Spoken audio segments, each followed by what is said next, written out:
नमस्कार। हिंदी की पाठशाला में आप सभी का हार्दिक स्वागत है। आज के इस वीडियो में मैं बहुविकल्पीय प्रश्नों का संग्रह लेकर आई हूँ, जो कि इस वर्ष कक्षा 10 की परीक्षा में पूछे गए थे। तो इन बहुविकल्पीय प्रश्नों को मैंने वन लाइनर आंसर में विभाजित कर दिया है, जिससे कि आपको अधिक न पढ़ना पड़े और आप सटीक उत्तर तक पहुंच सकें। पहला प्रश्न आया था, चिंतामणि के रचयिता हैं। चिंतामणि के जो रचयिता हैं वह कौन है? वह हैं आचार्य रामचंद्र शुक्ल, और यह आचार्य रामचंद्र शुक्ल का निबंध संग्रह है। दूसरा प्रश्न है, पंच परमेश्वर कहानी के लेखक हैं। जो पंच परमेश्वर कहानी है वह है मुंशी प्रेमचंद की कहानी। प्रेमचंद को उपन्यास सम्राट भी कहा जाता है और यह बहुत अच्छी कहानियाँ भी लिखते थे।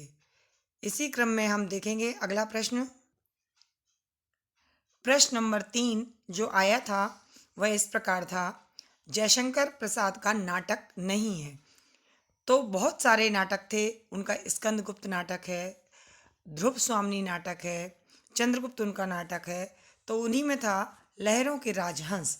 ये नाटक जयशंकर प्रसाद का नहीं है। तो यह है किसका? यह नाटक मोहन राकेश जी का है। अगला प्रश्न है, शेखर एक जीवनी, यह उपन्यास है और इसके लेखक कौन है? तो इसके लेखक हैं बच्चों अज्ञेय। अज्ञेय का पूरा नाम है सच्चिदानंद हीरानंद वात्स्यायन अज्ञेय। पांचवा प्रश्न इस प्रकार है, अपनी खबर आत्मकथा है, यानी कि किस लेखक की है? तो अपनी खबर को लिखने वाले जो हैं वह हैं पांडे वेचन शर्मा उग्र। इन्होंने यह आत्मकथा लिखी है। प्रश्न नंबर 6 इस प्रकार है, भूषण किस युग के कवि हैं? ये सभी प्रश्न आपके हिंदी साहित्य के इतिहास से हैं और रीतिकाल चूँकि आपके पाठ्यक्रम में है तो भूषण रीतिकाल के कवि हैं।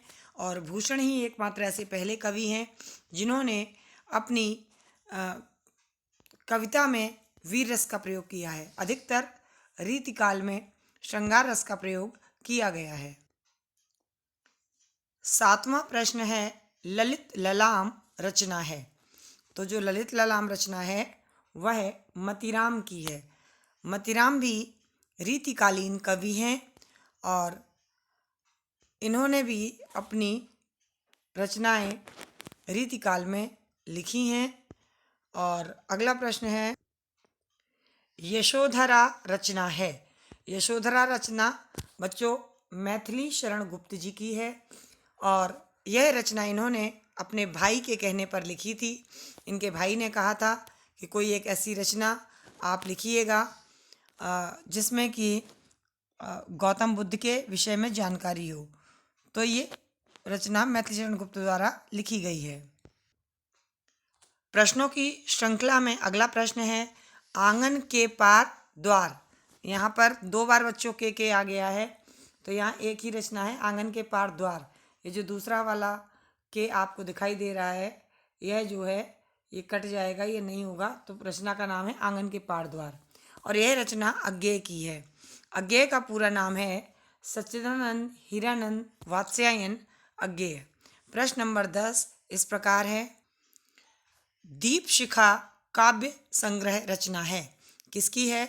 तो यह जो काव्य संग्रह है यह है आपका महादेवी वर्मा का। महादेवी वर्मा को आधुनिक युग की मीरा भी कहा जाता है और इन्होंने विरह के गीत बहुत ही अच्छे लिखे हैं और इसके अलावा इन्होंने बहुत अच्छी अच्छी कविताएं छायावादी काल में लिखी हैं। अगला प्रश्न है, करुण रस का स्थायी भाव है। तो करुण रस जो कि आपके पाठ्यक्रम में था, इसका स्थायी भाव है शोक। अभी तक बच्चों जो 10 प्रश्न आपने देखे थे वह हिंदी साहित्य के इतिहास से थे, जो कि आपके पाठ्यक्रम में है शुक्ल और शुक्लोत्तर युग तथा रीतिकाल एवं आधुनिक काल।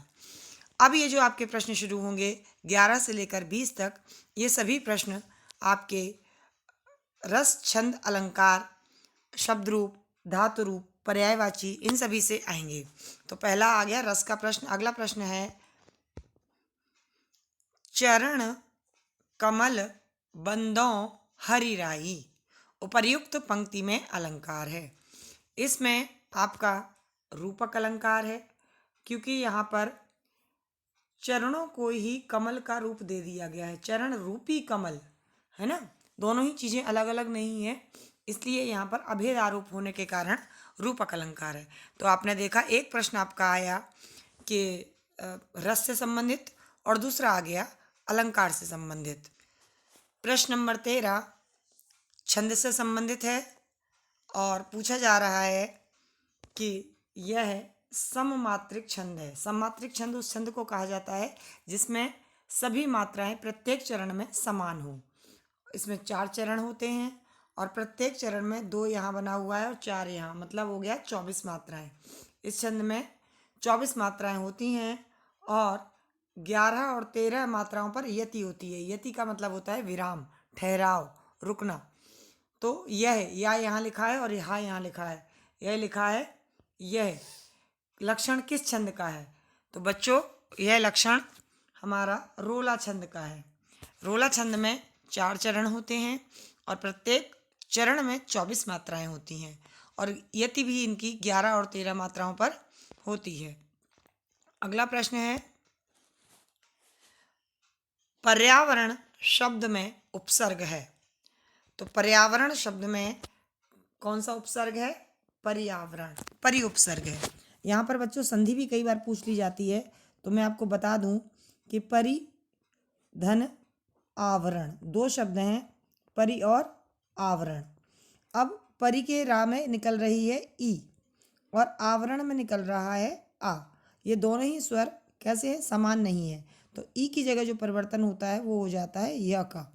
इस तरीके से हमारा शब्द बनता है परिआवरण। ये जो या है ये या हलंत होता है और जब संधि कर देते हैं तो हलंत जब इसका हटाते हैं तो क्या होता है? हलंत हटाते ही आ की मात्रा इसी के साथ लग जाती है, तो तब हमारा जो रा है आधा हो जाता है और ये इस रा के ऊपर पहुंच जाता है, पर्यावरण जहाँ आपको दिख रहा है। तो इस तरीके से अगर यहाँ पर उपसर्ग पूछेगा तो परि उपसर्ग है, और अगर इसी शब्द में आपकी संधि पूछी जाएगी तो आप बताएंगे कि यण संधि है। प्रश्नों की श्रृंखला में अगला प्रश्न है महानता शब्द में किस प्रत्यय का प्रयोग हुआ है? तो महानता जो शब्द है उसमें आपका जो प्रत्यय है वो कौन सा है? महान शब्द होता है, तो महान शब्द में हम कौन सी प्रत्यय लगाएंगे? ता प्रत्यय, बनेगा महानता। ऐसे ही कई सारे और भी शब्द हैं। सज्जन शब्द में ता प्रत्यय लगाने से सज्जनता बनता है। मानव शब्द में ता प्रत्यय लगाने से मानवता बनता है। अगला प्रश्न है हमारा सुख दुख में समास है। तो सुख दुख में कौन सा समास है? द्वंद्व समास है। द्वंद्व समास जहाँ पर दोनों ही पदों की प्रधानता होती है वहाँ द्वंद्व समास होता है। तो सुख और दुख दोनों की ही प्रधानता है, इसलिए यहाँ पर द्वंद्व समास है। तो आप देख रहे होंगे रस, छंद, अलंकार, उपसर्ग, प्रत्यय और समास। इस तरीके से अभी तक हमारे 6 प्रश्न आ चुके हैं व्याकरण में। और अब अगला प्रश्न जो है वह है निम्नलिखित शब्द में से अग्नि का पर्यायवाची नहीं है। ऐसे भी प्रश्न कई बार आ जाते हैं, तो ऐसे प्रश्नों में आपको नहीं शब्द पर ज़्यादा ध्यान देना है कि आपको लगेगा कि अग्नि का पर्यायवाची है और आपको लगेगा पावक है, अनल है और दहक है। इस तरीके के प्रश्न जब आ जाएंगे तो आपको ध्यान रखना है अग्नि का पर्यायवाची है तो आपको पता है, लेकिन यहाँ पूछा जा रहा नहीं है। तो अनल और अनिल दोनों ही एक जैसे लगते हैं। अनिल माने होता है हवा, तो हवा जो है वो अग्नि का पर्यायवाची नहीं है। अगला प्रश्न है हमारा अभ्युदय। तो आपको बता ही दिया है कि अभिधन उदय। अभिधन उदय का मतलब होगा अभ्युदय। संधि कौन सी होगी इसमें? यण संधि। अगला प्रश्न है हमारा मधु शब्द का पंचमी विभक्ति ए एवं एक वचन का रूप है। पंचमी विभक्ति और एक वचन का रूप क्या होगा, तो ये दोनों ही देखने हैं। तो मधु शब्द हमारा उकारांत शब्द है, रूप बनता है मधु, मधुनी, मधुनि, मधु, मधुनी, मधु, मधु, मधु, मधुना, मधुने, मधुना, मधुना, मधुनि, मधु। तो मधुना शब्द पंचमी विभक्ति के एक वचन में बनता है। ये हमारा 19वां प्रश्न था। और अंतिम प्रश्न जो व्याकरण में आता है और परीक्षा में पूछा भी गया है, तो वह है हमारा पठिष्यतः धातु रूप का वचन एवं पुरुष है। इसका है पठिष्यतः, क्या है, द्विवचन है, मध्यम पुरुष है, एक वचन है। अभी इसमें लकार नहीं पूछी गई, अगर लकार भी पूछी जाती तो यह होता लिट लकार। लिट लकार भविष्यत काल को कहते हैं। जैसे आप फ्यूचर टेंस को जानते हो, फ्यूचर टेंस भविष्यत काल के लिए प्रयुक्त होता है, वैसे ही यह भविष्यत काल के लिए लिट लकार का प्रयोग किया जाता था। तो बच्चों, ये वह प्रश्न थे जो आपके इस वर्ष परीक्षा में पूछे गए थे और ये नवीन पाठ्यक्रम के अनुसार हैं। इसी तरीके से आपके और भी प्रश्न आएंगे और मैं आपके लिए ऐसे वीडियो लेकर आती रहूँगी, जिसमें कि आपकी बहुविकल्पी प्रश्नों की तैयारी बहुत अच्छे से हो जाए। तो आज के लिए इस वीडियो में इतना ही। मिलेंगे अगले वीडियो में किसी नए टॉपिक के साथ। तब तक के लिए जय हिंद, जय भारत।